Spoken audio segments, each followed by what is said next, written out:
예, 시청자님 안녕하세요. 오늘은 종신보험의 혁명이라는 주제를 가지고 강의를 할 텐데요. 제가 최근에 이 강의를 준비해야 된 계기가 있는데 그 시청자님들을 상담하다 보니까 여러 가지 재무설계라든지 보험에 대한 보장을 분석하다 보니까 굉장히 큰 보험료를 내시고 계신 분들이 많았어요. 근데 여성분인데 한 달에 뭐 보험료를 보장성 보험료를 3만 원, 4만 원도 비싸다고 느끼셨던 분이 무려 25만 원이라는 종신보험을 가입하시고 계셨는데요.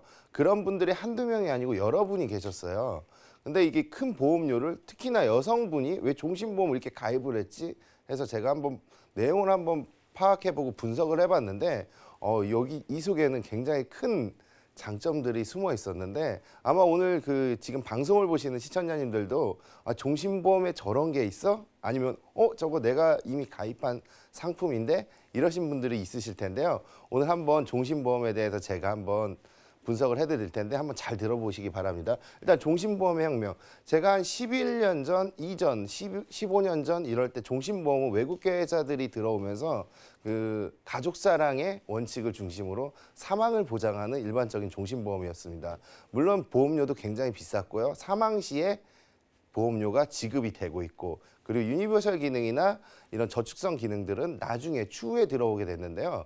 그러면서 보험들이 국내사랑 부딪히면서 경쟁이 일어나기 시작하면서 CI 보험이라든지 또 입출금이 가능한 보험이라든지 제가 한 3, 4년 전에 이 자리에 서서 강의를 했을 때는 최저 보증이 3% 이제 더 떨어진다. 추가남을 활용하면 환급금이 높다. 이런 말씀도 드렸던 적이 있었는데 그 이후에 무해지 상품도 나오고 그리고 최근 들어 금리가 굉장히 많이 떨어져서 그런 보험들이 3월 달 그리고 10월 달을 걸치면서 많이들 사라졌는데요.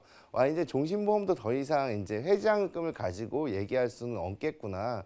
그리고 여러 가지 기능들을 하기에는 메리트가 많이 떨어진다. 이렇게 생각했는데 오늘 제가 방송을 말씀드린 종신보험에 대해서는 그 외에 추가적인 놀라운 기능이 숨어 있습니다. 오늘 제가 말씀드린 종신보험은요. 죽어서도 받을 수가 있고요. 살아서도 받을 수가 있고요. 그리고 내가 어떤 큰 질병이나 이런 진단을 받았을 때는 추가로 한 번 더 받을 수 있는 그런 종신보험이라고 보시면 됩니다. 일단 내용 한번 살펴보겠습니다. 일단 종신보험은 제가 서두에 말씀드렸듯이 사망 시에 100%를 지급하는 상품으로 자살 등 특별한 사유가 없을 경우 사망 시기에 원인 등과 관계없이 보험금을 지급합니다. 우리가 딱 봤을 때 보험금을 지급하고 보험의 종신보험의 종류에는 일반 종신보험이 있고 변액종신, 변액 유니버셜 종신보험, 그 저해지 최근 들어 무해지 그리고 해지환급금, 미보증 상품들이 있는데요. 요즘에 간편종신 등을 통해 가지고 연령층이 높고 나이가 많으셔도 굉장히 큰 금액을 가입할 수 있는 종신보험들로 계속 발전하고 있습니다. 근데 종신보험이 점점 날이 갈수록 싸지는 이유가 있어요. 과거에 비해서 굉장히 보험료가 저렴해지는 이유는요. 평균 기대 수명이 늘어나기 때문에 그럽니다. 그리고 각종 보험사들이 경쟁을 하기 때문에 보험의 여러 가지 추가 기능들이 서로 경쟁을 하고 있어서 점점 더 좋아지는 추세로 가고 있는데요. 최근 들어 금리가 하락하면서 이마저도 좀 어렵겠구나 했지만은 또 한 번의 좋은 종신보험이 나왔다는 그런 뉴스를 전해드리는데요. 일단 종신보험의 체크 포인트는 제가 말씀드렸듯이 이 경험생명표가 늘어났기 경험생명표를 3년 주기로 발표를 하는데 평균 수명이 계속해서 늘어나고 있습니다. 이건 뭐 시청자님들도 체감을 하시고 있을 거예요. 그렇다면 사람들이 오래 산다고 하면은 사망을 담보로 하는 종신보험의 가격은 내려갈 수밖에 없겠죠. 그리고 종신보험의 가장 큰 특징 중은 집안의 보호막을 형성할 수가 있고요. 그리고 장기적으로 봤을 때는 자산의 축적에 큰 역할을 합니다. 그리고 상속이나 증여로도 활용할 수 있는 비과세 상품으로서 종신보험은 특히나 장기적으로 뭔가 보험을 준비한다 했을 때는 절대 손해를 보지 않는 그런 상품이라고 볼 수가 있습니다. 아무래도 종신보험 같은 경우는 여유가 있어야 되는데요. 여러 가지 재무적인 상황이 틀리겠지만 내가 종신보험을 필요로 해서 준비할 수도 있고 만약에 재테크 삼아 상속 증여나 자산의 축적 목적으로 이용하신다고 하면은 아무래도 저축의 비중을 좀 낮추시고 장기적인 종신보험을 활용하는 것도 하나의 팁이 될 수가 있습니다. 그리고 내가 저축도 하고 있고 펀드나 주식도 하고 있고 또 연금도 들고 있는데 장기적인 자산을 하나 정도 마련했을 때는 종신보험이 이 역할을 할 수가 있겠죠. 그런 식으로 종신보험을 준비하셔야 됩니다. 물론 이게 상품이 너무 좋고 주위에서 들어봤는데 나도 할래 너도 할래 하다가 가입을 하실 수는 있겠지만 반드시 내 자산의 목적과 그리고 방향을 제대로 측정하셔서 종신보험을 가입하시는 게 현명한 방법이십니다. 일단 전 세계를 집어당긴 코로나, 오늘도 103명의 추가 확진자가 발생을 하였는데요. 이 코로나는 언제까지 갈지 모르겠지만 이미 사망자가 2만 1,000명을 넘어섰습니다. 그리고 경제 위기가 이제 장기화되겠죠.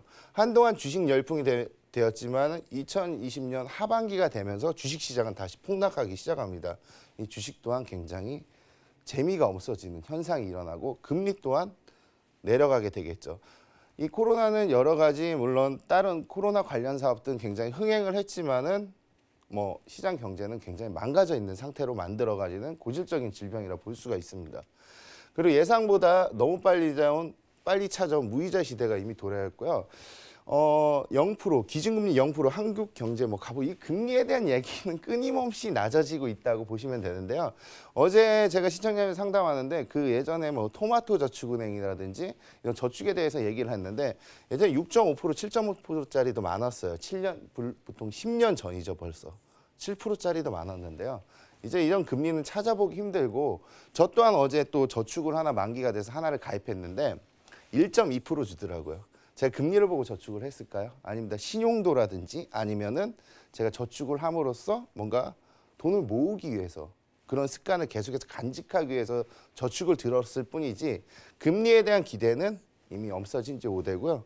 뭐 이웃 나라, 뭐 다른 나라도 보시면은 미국, 뭐 일본 이런 데 보시면은 금리가 거의 바닥 수준입니다. 최근에 뭐 일본에도 친구들이 있지만 일본의 금리를 따져보면 거의 저축이나 대출의 개념을 거의 무시한 채로 이루어지고 있고요. 기준금리는 점차 낮아지겠지만 언제 낮아지냐? 더 낮아지냐? 그리고 최근에 뭐 주택담보대출들도 보면 다 2% 이하, 1%대에 머물고 있죠. 근데 생명보험에 이제 최근에 이슈가 많이 됐던 거는 이 복리의 기능을 주고 비과세를 주는데 평생 확정으로 2%대 중반의 그 금액을 최저 보증을 해주고 있습니다. 그렇다면 장기적인 싸움에서는 금리가 낮은 저축사품보다는 금리가 높은 종신보험에 쏠렸던 이유 중에 최근 동향 중에 하나인 것 같습니다. 아무래도 이 복리는 계속해서 떨어지고 있고요. 제가 한 7, 8년 전에 4%짜리 종신보험을 판매를 했었는데 4% 그때도 그렇게 높다고 생각하지 않았어요. 왜냐하면 저축보험 금리가 4% 이상이었기 때문에. 그래도 4%면 해지한금이 그 업계에서는 가장 높았던 그런 종신보험 상품이었는데요. 예전에 굉장히 좋았던 상품 중에 CI인데 내가 가입을 했어요. 4%의 보증이 있고 유니버설 기능이 있어 입출금이 돼. 근데 내가 CI에 걸리게 중대한 질환에 걸리게 되면 보험금을 한 번 지급했는데 리필이 돼요. 다시 살아나요. 그리고 나중에 해지했을 때 30, 40대 기준으로 봤을 때는 180%에서 200%의 해지한금까지 나왔어요. 특약을 굉장히 많이 넣어도. 그랬던 상품도 한번 유행을 한 적이 있었는데요. 이렇게 생명보험 또한 금리는 떨어지고 있습니다. 보시면은 저희 종신보험에 연금을 지급하는 그런 기능은 어떤 상품이든 거의 대부분 가지고 있습니다. 제가 이 그 도표에서 보시는 거는 일단 보장자산이 진행이 됩니다. 제가 오늘 40세에 보험을 가입을 했는데 보장자산 사망금은 이 보험이 유지되는 기간 내에 계속해서 보장이 됩니다. 언제까지? 내가 100살을 살든 200살을 살든 계속해서 보장이 되죠. 이 40세 남자 20년 주계약 1억 원을 가정했을 때 기납보험료 대비 113%라는 얘기는요. 이 숫자만 보면 뭔 말씀인지 모르겠지만은 내가 납기가 60세에 끝났어. 20년 납을 해가지고 납기가 종료가 됐어요. 그러면은 우리 자녀들이 다 성장을 했거나 사망보험에 대해서 크게 필요가 없다고 하면은 사망보험금에 쌓여있는 적립금과 그리고 주계약을 나눠가면서 연금으로 전환을 할 수가 있습니다. 그럼 연금 또한 굉장히 좀 많이 나오게 되는데요. 요즘 시중에 복리형, 금리형 연금 상품 거의 판매가 되고 있지 않습니다. 100건 중에 한 건, 모든 회사 중에 한 달에 한 건 정도 팔릴까 말까 하는 금리형 연금 상품은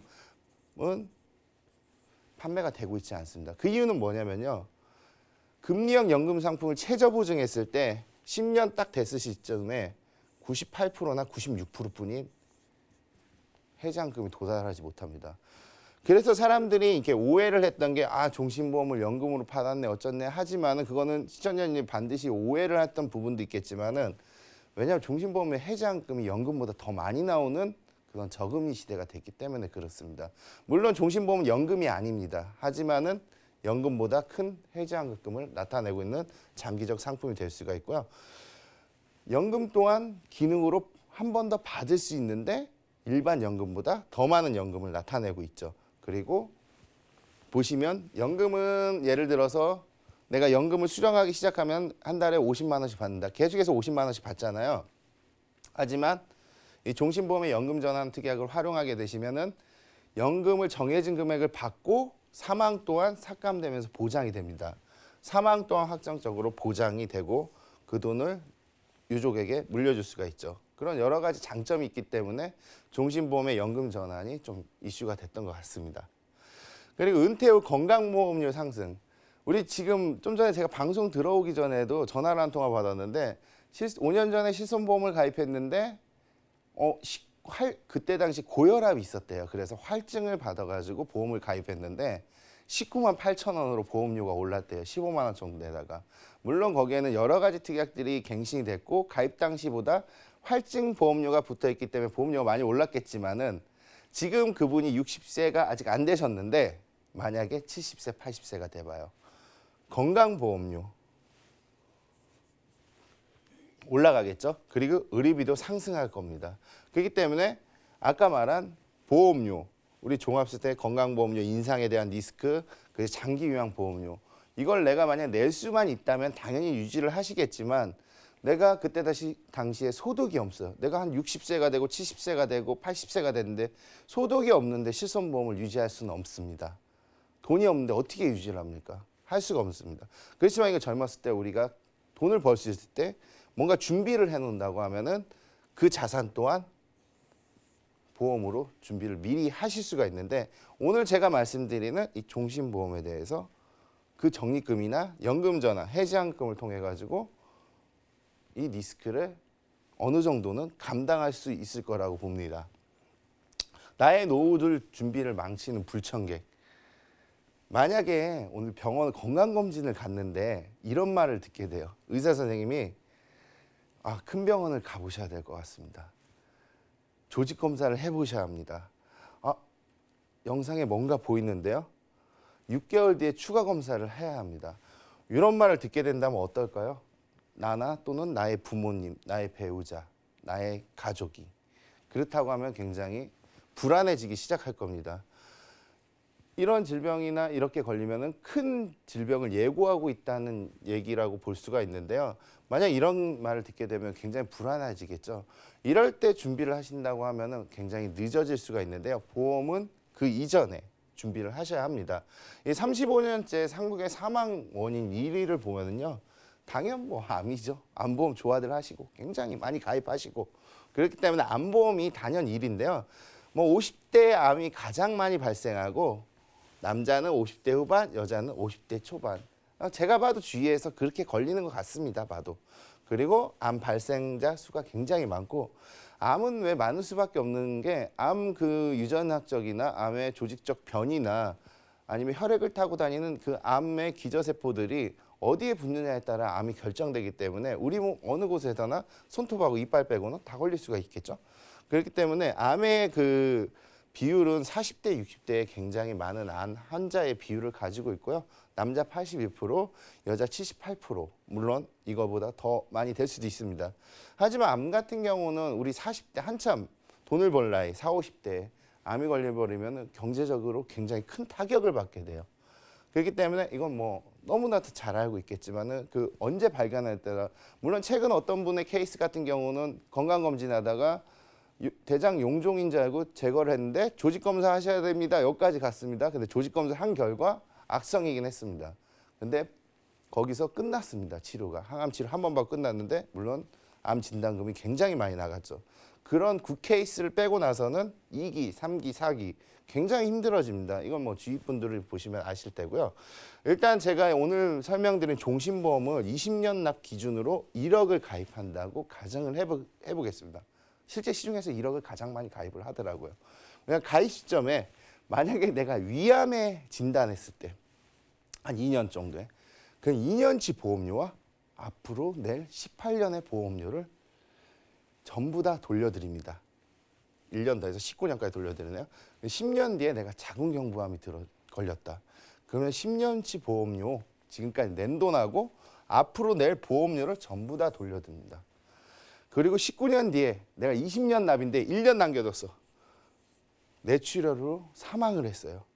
그러면 19년치 보험료와 낼 보험료 1년치와 사망보험금 1억 원을 돌려드립니다. 어마어마하지 않습니까? 내가 이거 뭐 CI 보험도 아니고 GI 보험도 아니고 무슨 특약이 특별히 들어간 것도 아닌데 이렇게 내가 낼 돈과 낸 돈을 전부 다 돌려드리고 사망보험금까지 또 한 번 보장을 해드립니다. 어마어마하죠? 더블이라고 뜻이겠죠. 아무래도 보시면은